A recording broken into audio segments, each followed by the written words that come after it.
ओम श्री गणेशाय नमः। अथ श्री गणेशावतार स्तोत्र। आंगिरस उवाच अनंता अवताराश्च गणेशस्य महात्मनः न शक्यते कथां वक्तुं मया वर्षशतैरपि। संक्षेपेण प्रवक्ष्यामि मुख्यानां मुख्यतां गतान्। अवताराश्च तस्याष्टौ विख्यातान् ब्रह्मधारकान्। वक्रतुण्डावतारश्च देहिनां ब्रह्मधारकः। मत्सरासुरहन्ता स सिंहवाहनगः स्मृतः। एकदन्तावतारो वै देहिनां ब्रह्मधारकः। मदासुरस्य हन्ता स आखुवाहनगः स्मृतः। महोदर इति ख्यातो ज्ञानब्रह्मप्रकाशकः। मोहासुरस्य शत्रुर्वै आखुवाहनगः स्मृतः। गजाननः स विज्ञेयः सांख्येभ्यः सिद्धिदायकः। लोभासुरप्रहर्ता च मूषकगः प्रकीर्तितः। लम्बोदरावतारो वै क्रोधासुरनिबर्हणः। आखुगः शक्तिब्रह्मासन् तस्य धारक उच्यते। विकटो नाम विख्यातः कामासुरप्रदाहकः। मयूरवाहनश्चायं सौरमात्मधरः स्मृतः। विघ्नराजावतारश्च शेषवाहन उच्यते। ममासुरप्रहन्ता स विष्णु ब्रह्मेति वाचकः। धूम्रवर्णावतारश्च विमानासुरनाशकः। आखुवाहनतां प्राप्तः शिवात्मकः स उच्यते। एतेष्टौ ते मया प्रोक्ता गणेशांसा विनायकाः। येषां भजनमात्रेण स्वस्वब्रह्म प्रधारकाः। स्वानन्दवासकारी स गणेशानः प्रकथ्यते। स्वानन्दे योगिभिर्दृष्टो ब्रह्मणि नात्र संशयः। तस्यावताररूपाश्च अष्टौ विघ्नरणाः स्मृतः। स्वानन्दभजनेनैव लीलास्तत्र भवन्ति। माया तत्र स्वयं लीना भविष्यति सुपुत्रक। संयोगे मौनभावश्च समाधिः प्राप्यते जनेः। अयोगे गणराजस्य भजने नैव सिद्ध्यति। मायाभेदमयं ब्रह्म निवृत्तिः प्राप्यते परा। योगात्मक गणेशानो ब्रह्मणस्पतिवाचकः।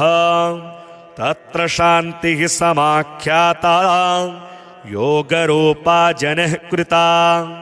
नानाशान्तिप्रभेदश्च स्थाने स्थाने प्रकथ्यते। शान्तीनां शान्तिरूपा सा योगशान्तिः प्रकीर्तिता। योगस्य योगता दृष्टा सर्वब्रह्म सुपुत्रक। न योगात्मपरं ब्रह्म ब्रह्मभूतेन लभ्यते। एतदेव परं गुह्यं कथितं वत्सलेलिखं। भजत्वं सर्वभावेन गणेशं ब्रह्मनायक। पुत्रपौत्रादिप्रदं स्तोत्रमिदं शोकविनाशनं। धनधान्यसमृद्ध्यादि प्रदं भावि न संशयः। धर्मार्थकाममोक्षाणां साधनं ब्रह्मदायक। भक्तिदृढकरं चैव भविष्यति न संशयः। श्रीगणपत्यथर्वशीर्षं हरिः ॐ। नमस्ते गणपतये त्वमेव प्रत्यक्षं तत्त्वमसि, त्वमेव केवलं कर्तासि, त्वमेव केवलं धर्तासि, त्वमेव केवलं हर्तासि, त्वमेव सर्वं खल्विदं ब्रह्मासि, त्वं साक्षादात्मासि नित्यं।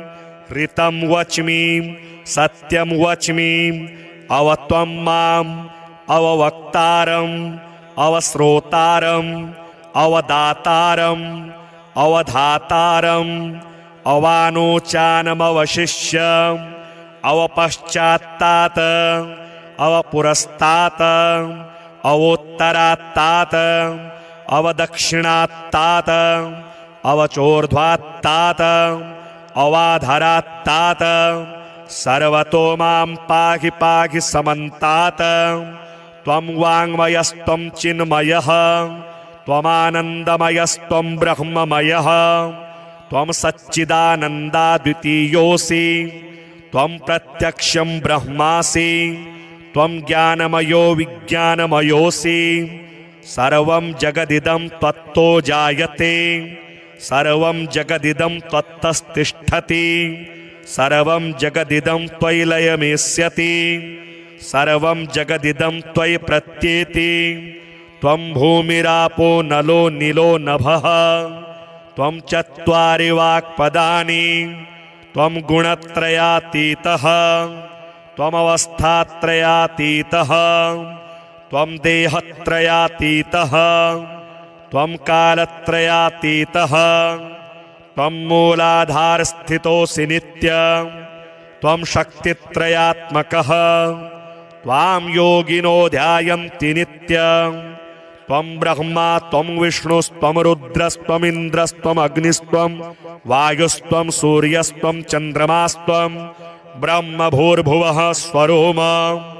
गणादिं पूर्वमुच्चार्य वर्णादिस्तदनन्तरम् अनुस्वारः परतरः अर्धेन्दुलसितं तारेण ऋद्धम् एतत्तौ मनुस्वरूपं।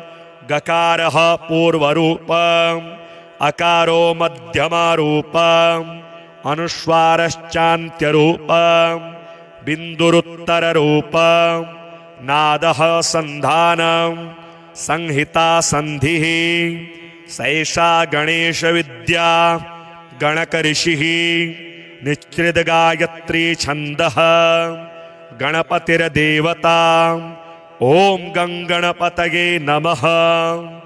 एकदन्ताय विद्महे वक्रतुण्डाय धीमहि तन्नो दन्ती प्रचोदयात्। एकदन्तं चतुर्हस्तं पाशमङ्कुशधारिणं रदं च वरदं हस्तैर्बिभ्राणं मूषकध्वजं रक्तं लम्बोदरं शूर्पा कर्णकं रक्तवाससं रक्तगन्धानुलिप्ताङ्गं रक्तपुष्पैः सुपूजितं भक्तानुकम्पिनं देवं जगत्कारणमच्युतम् आविर्भूतं च सृष्ट्यादौ प्रकृतेः पुरुषात् परम्। एवं ध्यायति यो नित्यं स योगी योगिनां वरः। नमो व्रातपतये नमो गणपतये नमः प्रमथपतये नमस्तेस्तु लम्बोदराय एकदन्ताय विघ्नविनाशिने शिवसुताय श्रीवरदमूर्तये नमो नमः। अथ श्री ऋणहर गणेशस्तोत्रम्। कैलासपर्वते रम्ये शम्भुं चन्द्रार्धशेखरं षडाम्नाय समायुक्तं पप्रच्छ नगकन्यका। पार्वत्युवाच देवेश परमेशान सर्वशास्त्रार्थपारग उपायं ऋणनाशस्य कृपया वद साम्प्रतं। सम्यक् पृष्टं त्वया भद्रे लोकानां हितकाम्यया तत्सर्वं सम्प्रवक्ष्यामि सावधानावधारय। विनियोगः।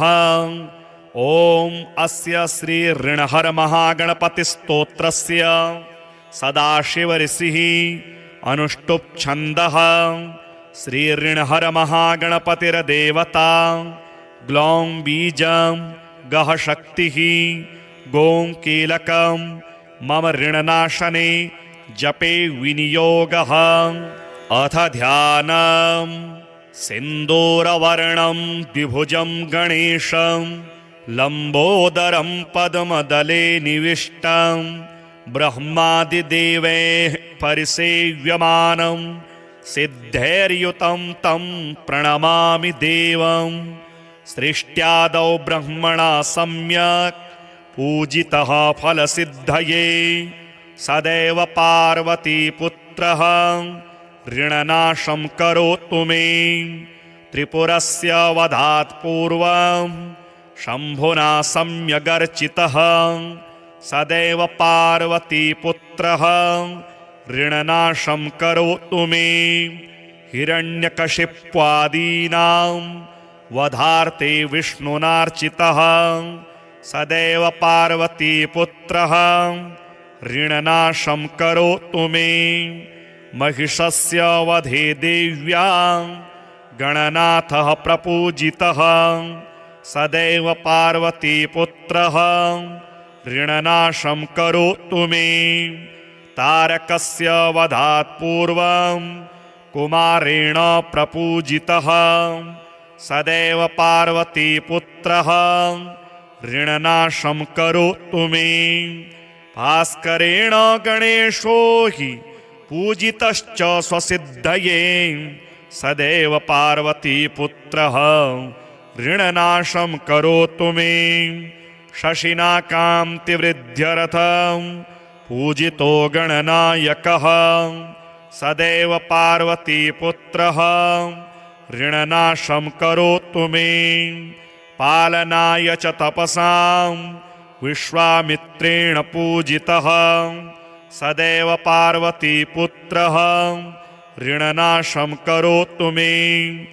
इदं ऋणहरं स्तोत्रं तीव्रदारिद्र्यनाशनम् एकवारं पठे नित्यं वर्षमेकं समाहितः।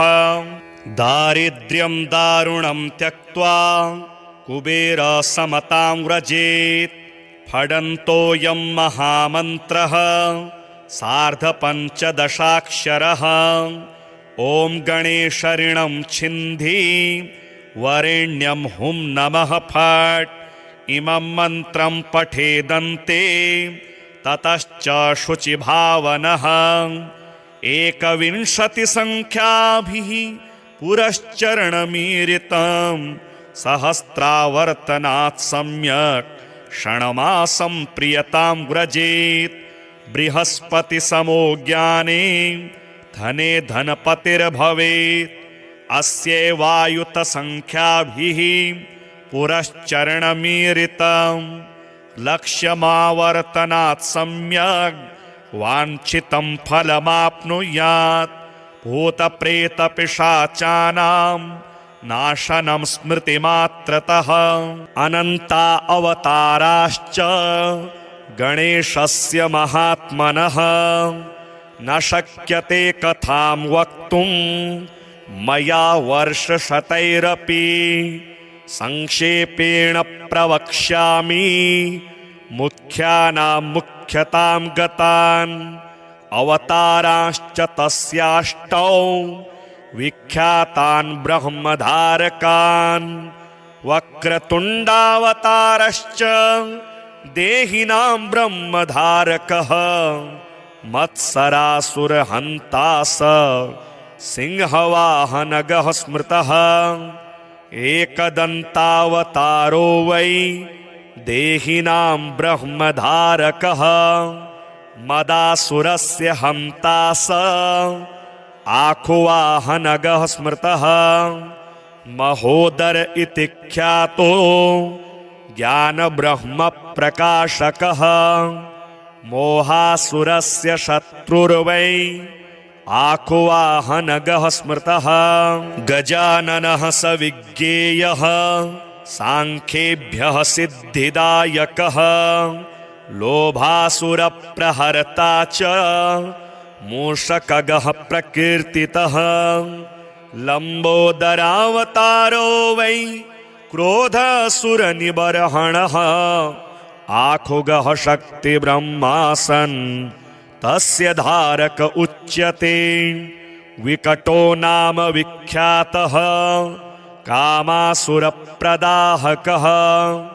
मयूरवाहनश्चायं सौरमात्मधरः स्मृतः विघ्नराजावतारश्च शेषवाहन उच्यते ममासुरप्रहन्ता स विष्णुब्रह्मेति वाचकः धूम्रवर्णावतारश्च विमानासुरनाशकः आखुवाहनतां प्राप्तः शिवात्मकः स उच्यते एतेष्टौ ते मया प्रोक्ता गणेशांसा विनायकाः येषां भजनमात्रेण स्वस्वब्रह्मप्रधारकाः स्वानन्दवासकारी स गणेशानः प्रकथ्यते स्वानन्दे योगिभिर्दृष्टो ब्रह्मणि नात्र संशयः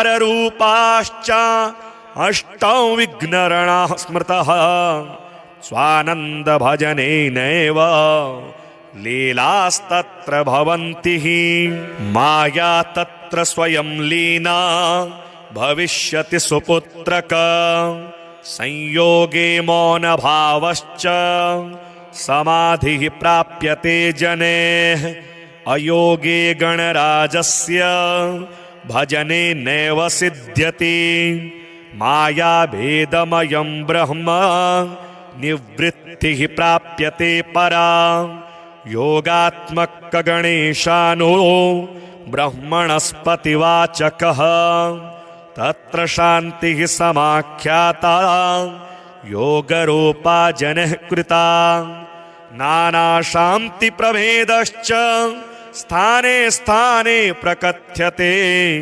शान्तीनां शान्तिरूपा सा योगशान्तिः प्रकीर्तिता योगस्य योगता दृष्टा सर्वब्रह्मसुपुत्रक न योगात्मपरं ब्रह्म ब्रह्मभूतेन लभ्यते एतदेव परं गुह्यं कथितं वत्सलेलिखं भजत्वं सर्वभावेन गणेशं ब्रह्मनायकं पुत्रपौत्रादिप्रदं स्तोत्रमिदं शोकविनाशनं धनधान्यसमृद्ध्यादि प्रदं भावि न संशयः धर्मार्थकाममोक्षाणां साधनं ब्रह्मदायकं भक्तिदृढकरं चैव भविष्यति न संशयः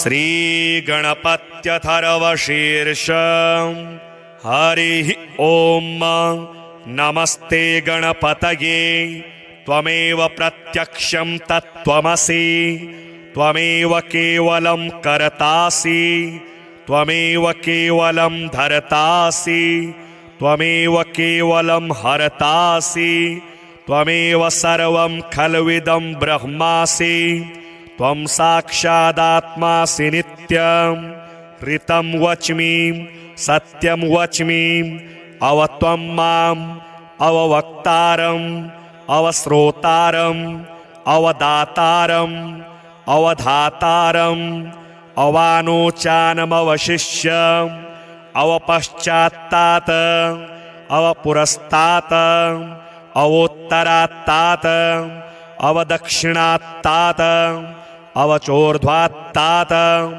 अवाधरात्तात सर्वतो मां पाहि पाहि समन्तात त्वं वाङ्मयस्त्वं चिन्मयः त्वमानन्दमयस्त्वं ब्रह्ममयः त्वं सच्चिदानन्दाद्वितीयोऽसि त्वं प्रत्यक्षं ब्रह्मासि त्वं ज्ञानमयो विज्ञानमयोऽसि सर्वं जगदिदं त्वत्तो जायते सर्वं जगदिदं त्वत्तस्तिष्ठति सर्वं जगदिदं त्वयि लयमेष्यति सर्वं जगदिदं त्वयि प्रत्येति त्वं भूमिरापो नलो नीलो नभः त्वं चत्वारि वाक्पदानि त्वं गुणत्रयातीतः त्वमवस्थात्रयातीतः त्वं देहत्रयातीतः त्वं कालत्रयातीतः त्वं मूलाधारस्थितोऽसि नित्यं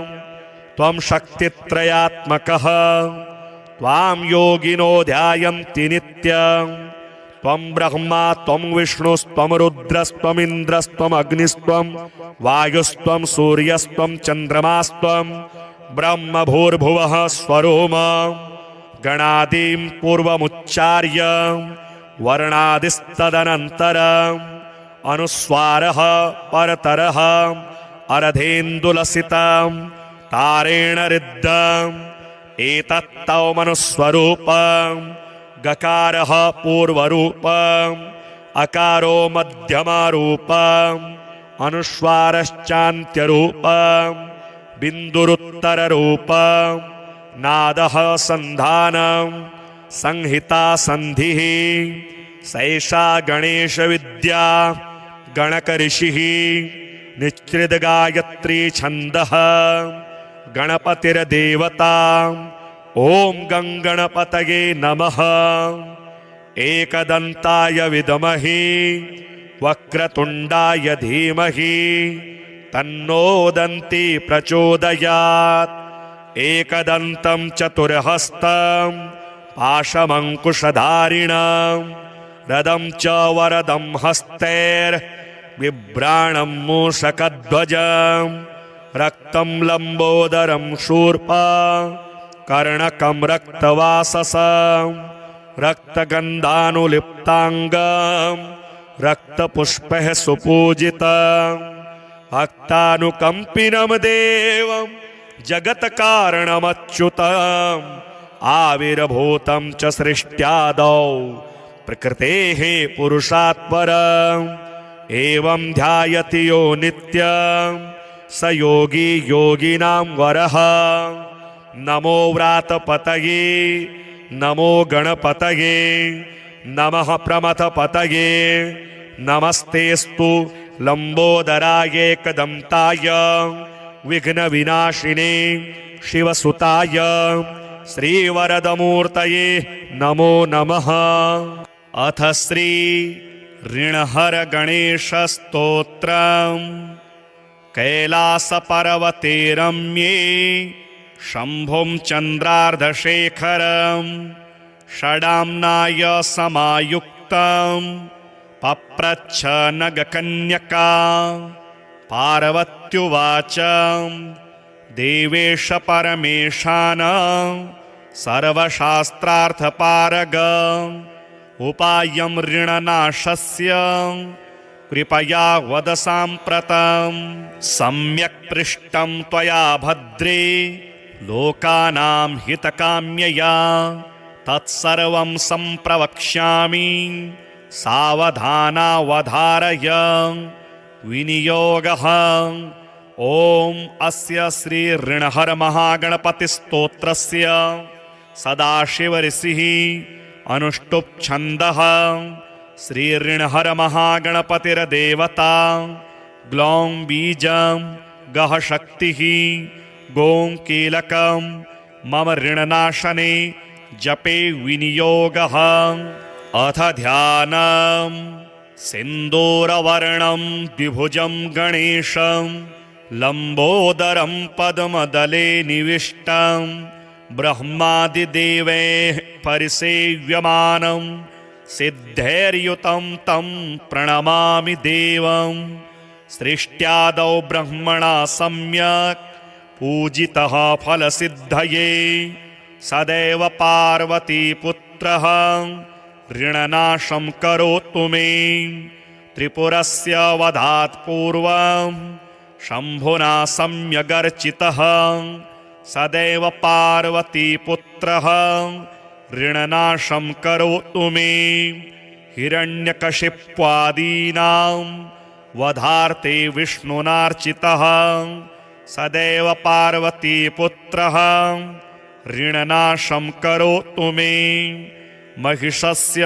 वधे देव्यां गणनाथः प्रपूजितः सदैव पार्वतीपुत्रः ऋणनाशं करोतु मे तारकस्य वधात् पूर्वं कुमारेण प्रपूजितः सदैव पार्वतीपुत्रः ऋणनाशं करोतु मे भास्करेण गणेशो हि पूजितश्च स्वसिद्धये सदैव पार्वतीपुत्रः ऋणनाशं करोतु मे शशिना कान्तिवृद्ध्यर्थं पूजितो गणनायकः सदैव पार्वतीपुत्रः ऋणनाशं करोतु मे पालनाय च तपसां विश्वामित्रेण पूजितः सदैव पार्वतीपुत्रः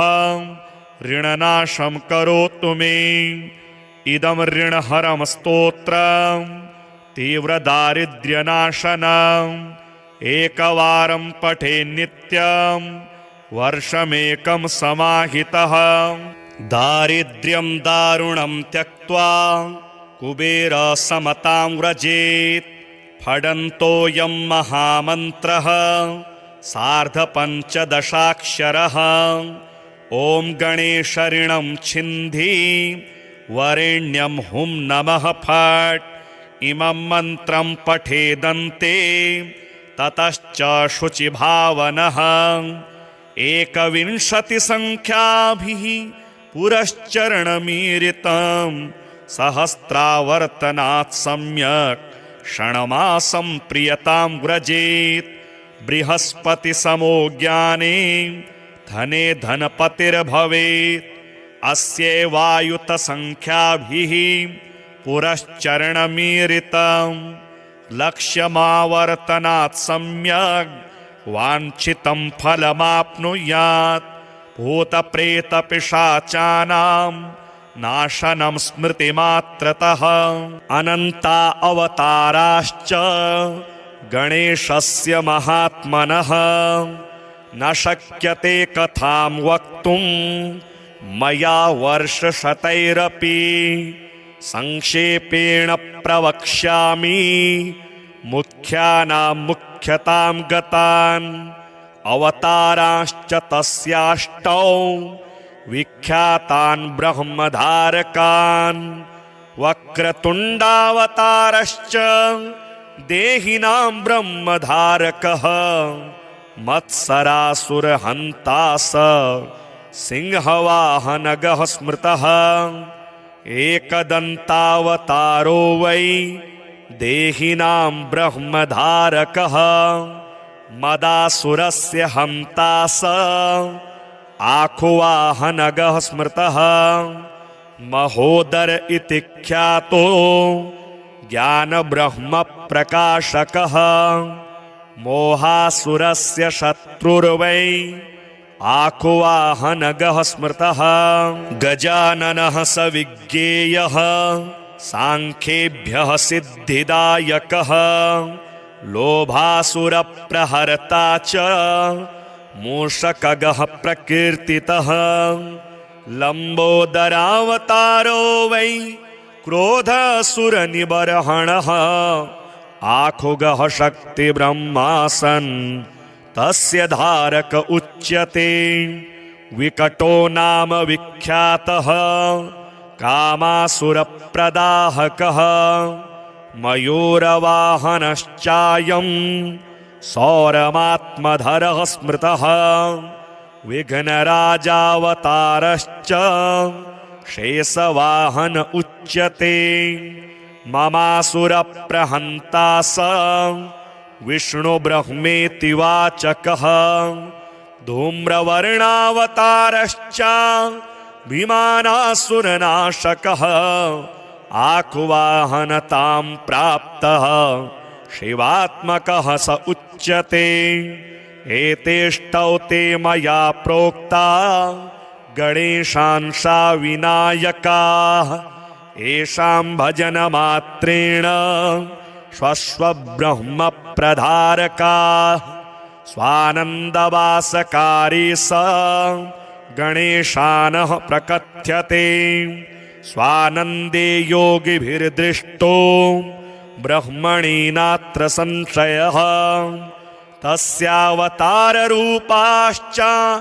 अष्टौ विघ्नरणाः स्मृतः स्वानन्दभजनेनैव लीलास्तत्र भवन्ति माया तत्र स्वयं लीना भविष्यति सुपुत्रक संयोगे मौनभावश्च समाधिः प्राप्यते जनेः अयोगे गणराजस्य भजने नैव सिद्ध्यति मायाभेदमयं ब्रह्म निवृत्तिः प्राप्यते परा योगात्मकगणेशानो ब्रह्मणस्पतिवाचकः तत्र शान्तिः समाख्याता योगरूपा जनः कृता नानाशान्तिप्रभेदश्च स्थाने स्थाने प्रकथ्यते शान्तीनां शान्तिरूपा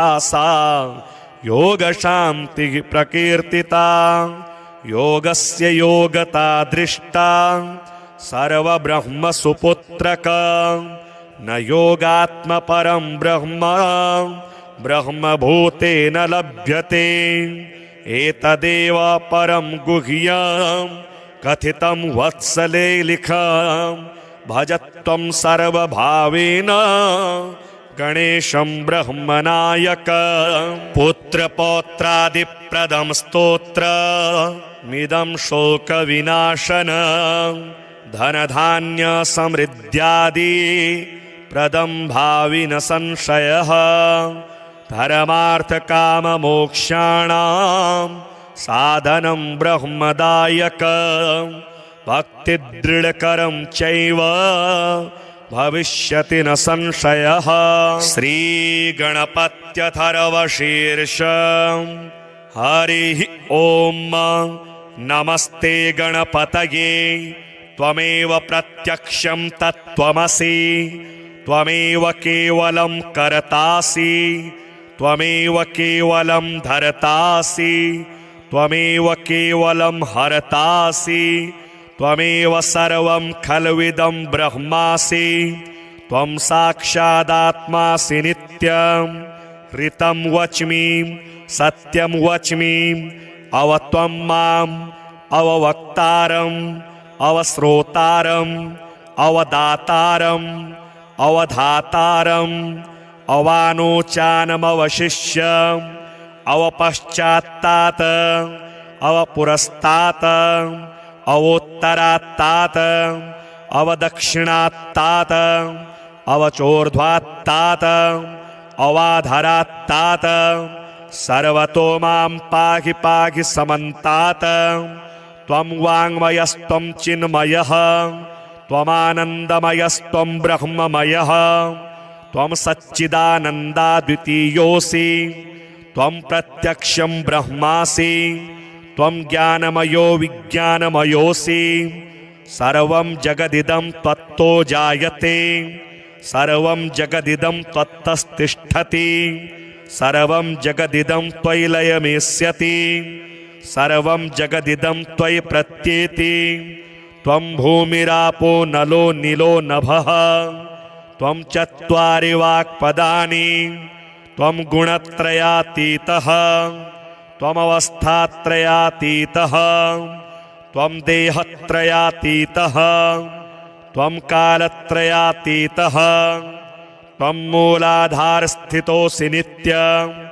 त्वं शक्तित्रयात्मकः त्वां योगिनो ध्यायन्ति नित्यं त्वं ब्रह्मा त्वं विष्णुस्त्वं रुद्रस्त्वमिन्द्रस्त्वम् अग्निस्त्वं वायुस्त्वं सूर्यस्त्वं चन्द्रमास्त्वं ब्रह्म भूर्भुवः स्वरोमा गणादीं पूर्वमुच्चार्य वर्णादिस्तदनन्तरम् अनुस्वारः परतरः अर्धेन्दुलसितं तारेण रिद्धम् एतत्तौ मनुस्वरूपं गकारः पूर्वरूपम् अकारो मध्यमरूपम् अनुस्वारश्चान्त्यरूपम् बिन्दुरुत्तररूपम् नादः सन्धानं संहिता सन्धिः सैषा गणेशविद्या गणकऋषिः निश्चितगायत्री छन्दः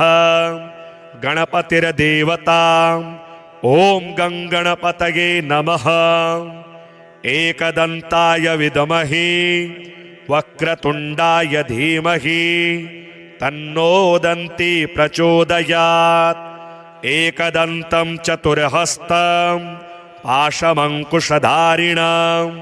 रदं च वरदं हस्तैर्बिभ्राणं मूषकध्वजं रक्तं लम्बोदरं शूर्पा कर्णकं रक्तवाससं रक्तगन्धानुलिप्ताङ्गं रक्तपुष्पैः सुपूजितं भक्तानुकम्पिनं देवं जगत्कारणमच्युतम् आविर्भूतं च सृष्ट्यादौ प्रकृतेः पुरुषात् परम् एवं ध्यायति यो नित्यं स योगी योगिनां वरः नमो व्रातपतये नमो गणपतये नमः प्रमथपतये नमस्तेस्तु लम्बोदराय एकदन्ताय विघ्नविनाशिने शिवसुताय श्रीवरदमूर्तये नमो नमः।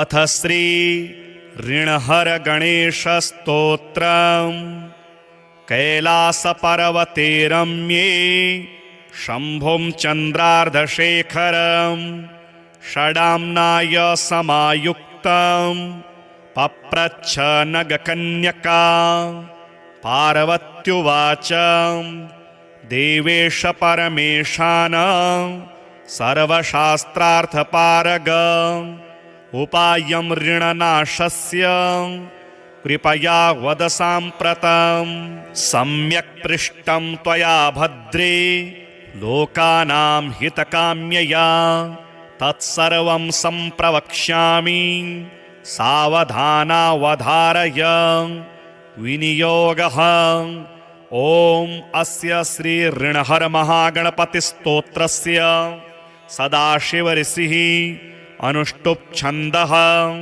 श्री ऋणहर महागणपतिर्देवता ग्लौं बीजं गः शक्तिः गों कीलकं मम ऋणनाशने जपे विनियोगः।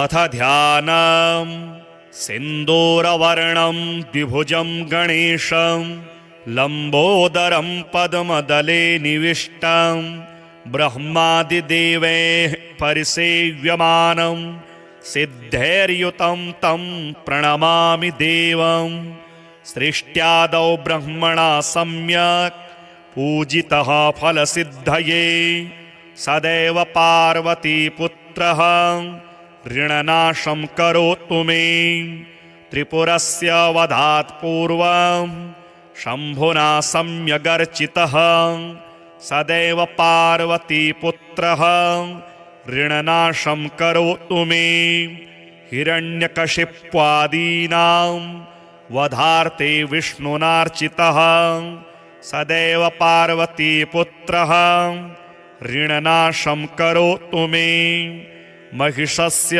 वधे देव्यां गणनाथः प्रपूजितः सदैव पार्वतीपुत्रः ऋणनाशं करोतु मे तारकस्य वधात् पूर्वं कुमारेण प्रपूजितः सदैव पार्वतीपुत्रः ऋणनाशं करोतु मे भास्करेण गणेशो हि पूजितश्च स्वसिद्धये सदैव पार्वतीपुत्रः ऋणनाशं करोतु मे शशिना कान्तिवृद्ध्यर्थं पूजितो गणनायकः सदैव पार्वतीपुत्रः ऋणनाशं करोतु मे पालनाय च तपसां विश्वामित्रेण पूजितः सदैव पार्वतीपुत्रः ऋणनाशं करोतु मे इदं ऋणहरं स्तोत्रं तीव्रदारिद्र्यनाशनम् एकवारं पठे नित्यं वर्षमेकं समाहितः दारिद्र्यं दारुणं त्यक्त्वा कुबेरसमतां व्रजेत् फडन्तोऽयं महामन्त्रः सार्धपञ्चदशाक्षरः ॐ गणेश ऋणं छिन्धि वरेण्यं हुं नमः फट् इमं मन्त्रं पठेदन्ते ततश्च शुचिभावनः 21 पुरश्चरणमीरितं सहस्रावर्तनात् सम्यक् षण्मासं प्रियतां व्रजेत् बृहस्पतिसमो ज्ञाने धने धनपतिर्भवेत् अस्यैवायुतसंख्याभिः पुरश्चरणमीरितं लक्ष्यमावर्तनात् सम्यक् वाञ्छितं फलमाप्नुयात् भूतप्रेतपिशाचानां नाशनं स्मृतिमात्रतः अनन्ता अवताराश्च गणेशस्य महात्मनः न शक्यते कथां वक्तुं मया वर्षशतैरपि संक्षेपेण प्रवक्ष्यामि मुख्यानां मुख्यतां गतान् अवताराश्च तस्याष्टौ विख्यातान् ब्रह्मधारकान् वक्रतुण्डावतारश्च देहिनां ब्रह्मधारकः मत्सरासुरहन्ता स सिंहवाहनगः स्मृतः एकदन्तावतारो वै देहिनां ब्रह्मधारकः मदासुरस्य हन्ता स आखुवाहनगः स्मृतः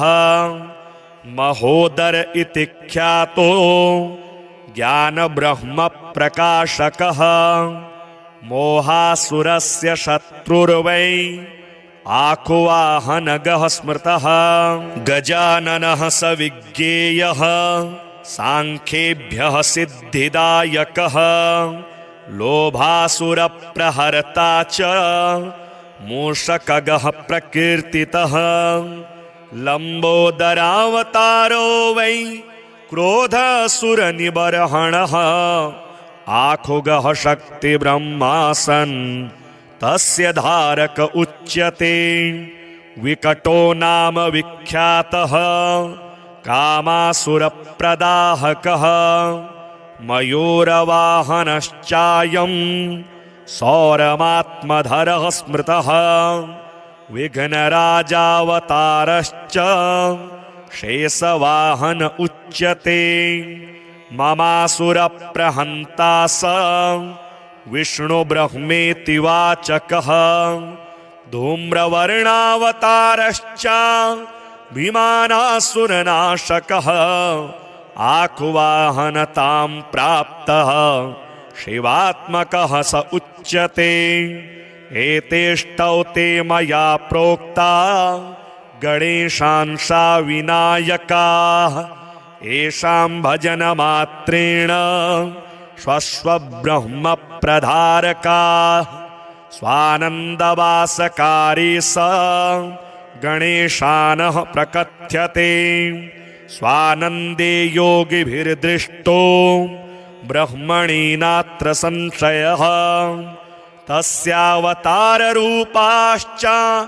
अष्टौ विघ्नरणाः स्मृतः स्वानन्दभजनेनैव लीलास्तत्र भवन्ति माया तत्र तत्र स्वयं लीना भविष्यति सुपुत्रक संयोगे मौनभावश्च समाधिः प्राप्यते जनेः अयोगे गणराजस्य भजने नैव सिद्ध्यति मायाभेदमयं ब्रह्म निवृत्तिः प्राप्यते परा योगात्मक गणेशानो ब्रह्मणस्पतिवाचकः तत्र शान्तिः समाख्याता योगरूपा जनः कृता नानाशान्ति प्रभेदश्च स्थाने स्थाने प्रकथ्यते शान्तीनां शान्तिरूपा सा योगशान्तिः प्रकीर्तिता योगस्य योगता दृष्टा सर्वब्रह्म सुपुत्रक न योगात्मपरं ब्रह्म ब्रह्मभूतेन लभ्यते एतदेव परं गुह्यं कथितं वत्सलेलिखं भजत्वं सर्वभावेन गणेशं ब्रह्मनायक पुत्रपौत्रादिप्रदं स्तोत्रमिदं शोकविनाशनं धनधान्य समृद्ध्यादि प्रदं भावि न संशयः धर्मार्थकाममोक्षाणां साधनं ब्रह्मदायक भक्तिदृढकरं चैव भविष्यति न संशयः श्रीगणपत्यथर्वशीर्षं हरिः ॐ नमस्ते गणपतये त्वमेव प्रत्यक्षं तत्त्वमसि त्वमेव केवलं कर्तासि त्वमेव केवलं धर्तासि त्वमेव केवलं हर्तासि त्वमेव सर्वं खल्विदं ब्रह्मासि त्वं साक्षादात्मासि नित्यं ऋतं वच्मि सत्यं वच्मि अव त्वं माम् अववक्तारम् अवश्रोतारम् अवदातारम् अवधातारम् अवानोचानमवशिष्यम् अवपश्चात्तात अवपुरस्तात अवोत्तरात्तात अवदक्षिणात्तात अवचोर्ध्वात्तात अवाधरात्तात सर्वतो मां पाहि पाहि समन्तात त्वं वाङ्मयस्त्वं चिन्मयः त्वमानन्दमयस्त्वं ब्रह्ममयः त्वं सच्चिदानन्दाद्वितीयोऽसि त्वं प्रत्यक्षं ब्रह्मासि त्वं ज्ञानमयो विज्ञानमयोऽसि सर्वं जगदिदं त्वत्तो जायते सर्वं जगदिदं त्वत्तस्तिष्ठति सर्वं जगदिदं त्वयि लयमेष्यति सर्वं जगदिदं त्वयि प्रत्येति त्वं भूमिरापो नलो नीलो नभः त्वं चत्वारि वाक्पदानि त्वं गुणत्रयातीतः त्वमवस्थात्रयातीतः त्वं देहत्रयातीतः त्वं कालत्रयातीतः त्वं मूलाधारस्थितोऽसि नित्यं त्वं शक्तित्रयात्मकः त्वां योगिनो ध्यायन्ति नित्यं त्वं ब्रह्मा त्वं विष्णुस्त्वं रुद्रस्त्वमिन्द्रस्त्वम् अग्निस्त्वं वायुस्त्वं सूर्यस्त्वं चन्द्रमास्त्वं ब्रह्म भूर्भुवः स्वरोम गणादीं पूर्वमुच्चार्य वर्णादिस्तदनन्तरम् अनुस्वारः परतरः अर्धेन्दुलसितं तारेण ऋद्धम् एतत्तौ मनुस्वरूपं गकारः पूर्वरूपम् अकारो मध्यमरूपम् अनुस्वारश्चान्त्यरूपम् बिन्दुरुत्तररूपम् नादः सन्धानं संहिता सन्धिः सैषा गणेशविद्या गणकऋषिः निश्चितगायत्री छन्दः गणपतिर्देवता ॐ गङ्गणपतये नमः एकदन्ताय विद्महे वक्रतुण्डाय धीमहि तन्नो दन्ती प्रचोदयात्। एकदन्तं चतुर्हस्तं पाशमङ्कुशधारिणं रदं च वरदं हस्तैर्बिभ्राणं मूषकध्वजं रक्तं लम्बोदरं शूर्पं कर्णकं रक्तवाससं रक्तगन्धानुलिप्ताङ्गं रक्तपुष्पैः सुपूजितं भक्तानुकम्पिनं देवं जगत्कारणमच्युतम् आविर्भूतं च सृष्ट्यादौ प्रकृतेः पुरुषात् परम् एवं ध्यायति यो नित्यं स योगी योगिनां वरः। नमो व्रातपतये नमो गणपतये नमः प्रमथपतये नमस्तेस्तु लम्बोदराय एकदन्ताय विघ्नविनाशिने शिवसुताय श्रीवरदमूर्तये नमो नमः। अथ श्री ऋणहर गणेशस्तोत्रम्। कैलासपर्वते रम्ये शम्भुं चन्द्रार्धशेखरं षडाम्नाय समायुक्तं पप्रच्छ नगकन्यका पार्वत्युवाच देवेश परमेशानं सर्वशास्त्रार्थपारग उपायं ऋणनाशस्य कृपया वद साम्प्रतं। सम्यक् पृष्टं त्वया भद्रे लोकानां हितकाम्यया तत्सर्वं सम्प्रवक्ष्यामि सावधानावधारय। विनियोगः। ॐ अस्य श्री ऋणहर महागणपतिस्तोत्रस्य सदाशिवऋषिः अनुष्टुप् छन्दः। श्री ऋणहर महागणपतिर्देवता ग्लौं बीजं गः शक्तिः गों कीलकं मम ऋणनाशने जपे विनियोगः। अथ ध्यानम्। सिन्दूरवर्णं द्विभुजं गणेशं लम्बोदरं पद्मदले निविष्टं ब्रह्मादिदेवैः परिसेव्यमानं सिद्धैर्युतं तं प्रणमामि देवं। सृष्ट्यादौ ब्रह्मणा सम्यक् पूजितः फलसिद्धये सदैव पार्वतीपुत्रः ऋणनाशं करोतु मे।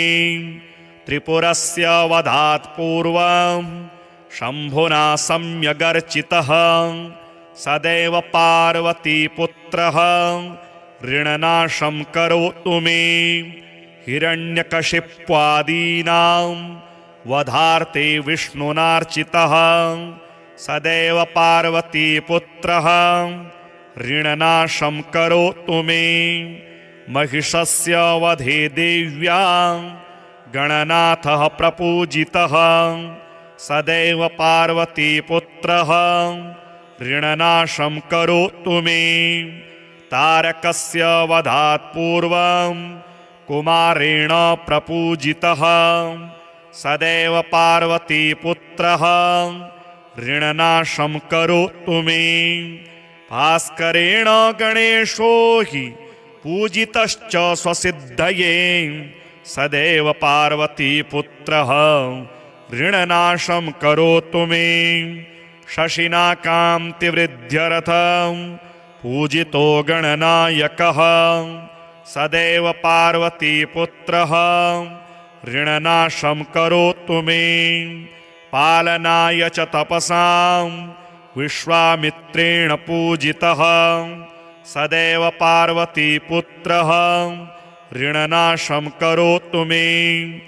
इदं ऋणहरं स्तोत्रं तीव्रदारिद्र्यनाशनम् एकवारं पठे नित्यं वर्षमेकं समाहितः। दारिद्र्यं दारुणं त्यक्त्वा कुबेरसमतां व्रजेत्। फडन्तोऽयं महामन्त्रः सार्धपञ्चदशाक्षरः। ॐ गणेश ऋणं छिन्धि वरेण्यं हुं नमः फट् इमं मन्त्रं पठेदन्ते ततश्च शुचिभावनः 21 पुरश्चरणमीरितं सहस्रावर्तनात् सम्यक् षण्मासं प्रियतां व्रजेत् बृहस्पतिसमो ज्ञाने धने धनपतिर्भवेत् अस्यैवायुतसंख्याभिः पुरश्चरणमीरितं लक्ष्यमावर्तनात् सम्यक् वाञ्छितं फलमाप्नुयात् भूतप्रेतपिशाचानां नाशनं स्मृतिमात्रतः अनन्ता अवताराश्च गणेशस्य महात्मनः न शक्यते कथां वक्तुं मया वर्षशतैरपि संक्षेपेण प्रवक्ष्यामि मुख्यानां मुख्यतां गतान् अवताराश्च तस्याष्टौ विख्यातान् ब्रह्मधारकान् वक्रतुण्डावतारश्च देहिनां ब्रह्मधारकः मत्सरासुरहन्ता स सिंहवाहनगः स्मृतः एकदन्तावतारो वै देहिनां ब्रह्मधारकः मदासुरस्य हन्ता स आखुवाहनगः स्मृतः महोदर इति ख्यातो ज्ञानब्रह्मप्रकाशकः मोहासुरस्य शत्रुर्वै आखुवाहनगः स्मृतः गजाननः स विज्ञेयः सांख्येभ्यः सिद्धिदायकः लोभासुरप्रहर्ता च मूषकगः प्रकीर्तितः लम्बोदरावतारो वै क्रोधासुरनिबर्हणः आखुगः शक्तिब्रह्मासन् तस्य धारक उच्यते विकटो नाम विख्यातः कामासुरप्रदाहकः मयूरवाहनश्चायं सौरमात्मधरः स्मृतः विघ्नराजावतारश्च शेषवाहन उच्यते ममासुरप्रहन्ता स विष्णुब्रह्मेति वाचकः धूम्रवर्णावतारश्च विमानासुरनाशकः आखुवाहनतां प्राप्तः शिवात्मकः स उच्यते एतेष्टौ ते मया प्रोक्ता गणेशांसा विनायकाः येषां भजनमात्रेण स्वस्वब्रह्मप्रधारकाः स्वानन्दवासकारी स गणेशानः प्रकथ्यते स्वानन्दे योगिभिर्दृष्टो ब्रह्मणि नात्र संशयः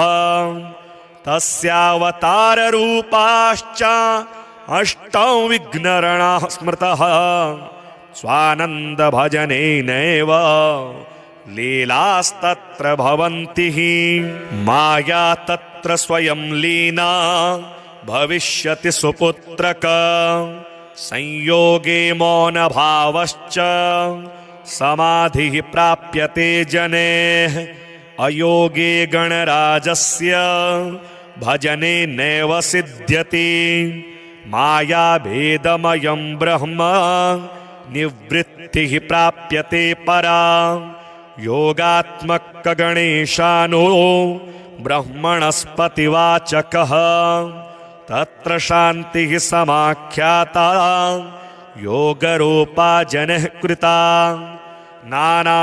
नानाशान्तिप्रभेदश्च स्थाने स्थाने प्रकथ्यते शान्तीनां शान्तिरूपा सा योगशान्तिः प्रकीर्तिता योगस्य योगता दृष्टा सर्वब्रह्मसुपुत्रक न योगात्मपरं ब्रह्म ब्रह्मभूतेन लभ्यते एतदेव परं गुह्यं कथितं वत्सलेलिखं भजत्वं सर्वभावेन गणेशं ब्रह्मनायकं पुत्रपौत्रादिप्रदं स्तोत्रमिदं शोकविनाशनं धनधान्यसमृद्ध्यादि प्रदं भावि न संशयः धर्मार्थकाममोक्षाणां साधनं ब्रह्मदायकं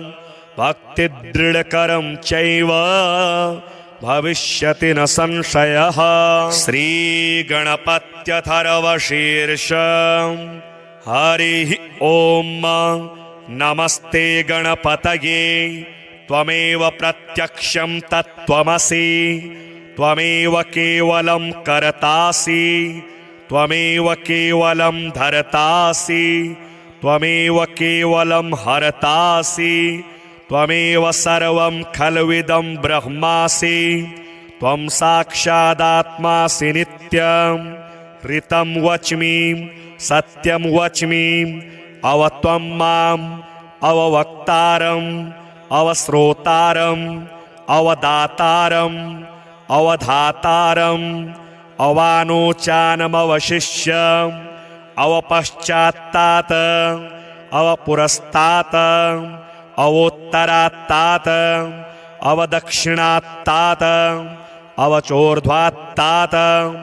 अवाधरात्तात् सर्वतो मां पाहि पाहि समन्तात् त्वं वाङ्मयस्त्वं चिन्मयः त्वमानन्दमयस्त्वं ब्रह्ममयः त्वं सच्चिदानन्दाद्वितीयोऽसि त्वं प्रत्यक्षं ब्रह्मासि त्वं ज्ञानमयो विज्ञानमयोऽसि सर्वं जगदिदं त्वत्तो जायते सर्वं जगदिदं त्वत्तस्तिष्ठति सर्वं जगदिदं त्वयि लयमेष्यति सर्वं जगदिदं त्वयि प्रत्येति त्वं भूमिरापो नलो नीलो नभः त्वं चत्वारि वाक्पदानि त्वं गुणत्रयातीतः त्वमवस्थात्रयातीतः त्वं देहत्रयातीतः त्वं कालत्रयातीतः त्वं मूलाधारस्थितोऽसि नित्यं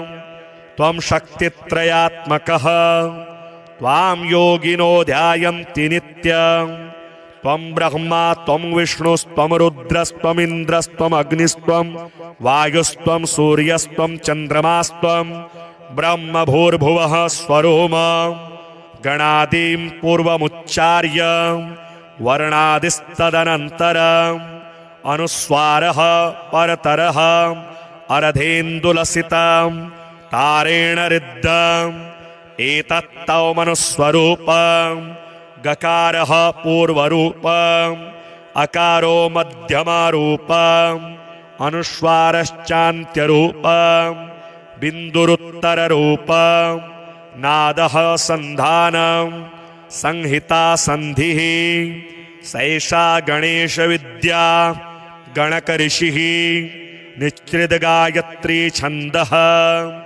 गणपतिर्देवता ॐ गङ्गणपतये नमः एकदन्ताय विद्महे वक्रतुण्डाय धीमहि तन्नो दन्ती प्रचोदयात् एकदन्तं चतुर्हस्तं पाशमङ्कुशधारिणं रदं च वरदं हस्तैर्बिभ्राणं मूषकध्वजं रक्तं लम्बोदरं शूर्पा कर्णकं रक्तवाससं रक्तगन्धानुलिप्ताङ्गं रक्तपुष्पैः सुपूजितं भक्तानुकम्पिनं देवं जगत्कारणमच्युतम्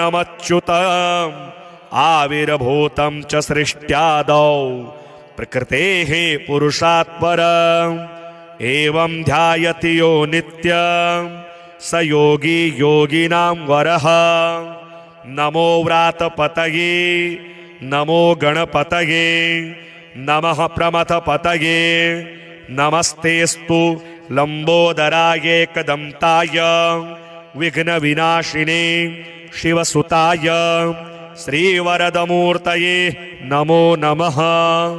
अथ श्री ऋणहर गणेशस्तोत्रम्। कैलासपर्वते रम्ये शम्भुं चन्द्रार्धशेखरं षडाम्नाय समायुक्तं पप्रच्छ नगकन्यका।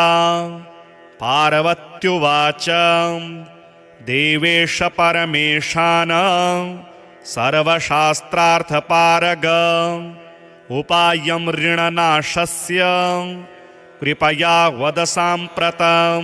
सम्यक् पृष्टं त्वया भद्रे लोकानां हितकाम्यया तत्सर्वं सम्प्रवक्ष्यामि सावधानावधारय।